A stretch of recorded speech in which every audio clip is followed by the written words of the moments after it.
If your PlayStation 5 fan is getting louder, your games are freezing, or your console is just randomly shutting off, your PlayStation 5 is probably already telling you exactly what's wrong. You just don't know how to listen. Your PS5 is not just randomly breaking down, it's communicating with you. The problem is most gamers are only tuning in when the screen goes black or they get a specific error code. In fact, I've had countless comments on my videos over the years stating unequivocally, but I didn't get the overheating warning to a system that's clearly overheating. But either way, at that point, your console's already been trying to warn you. Your fan's been getting slightly louder over time. You've been experiencing longer load times, random crashes, overheating warnings, or just symptoms of overheating. That could be things like melted cables, seriously. Or walking into a room and realizing it's noticeably hotter in there, and the only thing is running different is your PlayStation 5. Shutdowns during intense games, these are all symptoms. And the biggest mistake I see everybody make is treating every problem like it is the problem. Someone says my PlayStation 5 turns off, the internet says replace your power supply, or dust it. Someone says my fan is loud, the internet says clean it. Someone says my game crashed, the internet says reinstall everything or use safe mode.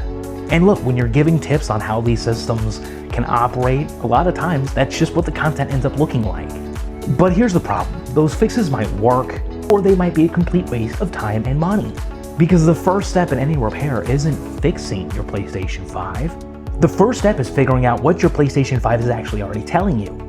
You wouldn't just go to your doctor and say, just give me the medicine, without them trying to spend time to figure out what's wrong with you first. Your PlayStation 5 deserves the same approach. Start paying attention to the pattern. When does it happen? What were you doing? How long was your system running? What changed before the problem started? Those clues are what separate a real diagnostics process from regular old guessing. And that's exactly why I created my book, How to Fix Anything on Your PlayStation 5.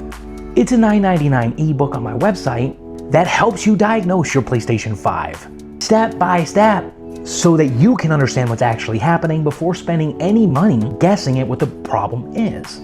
That means not wasting money on parts or repairs you might not need without knowing. If your PlayStation 5 has been acting weird, the link's in my bio, also in the description down below. And I've got a ton of content, so feel free to go through and try all the free solutions first if you want to go that route. I've just noticed that this seems to be the fastest way I can actually help people through this guide.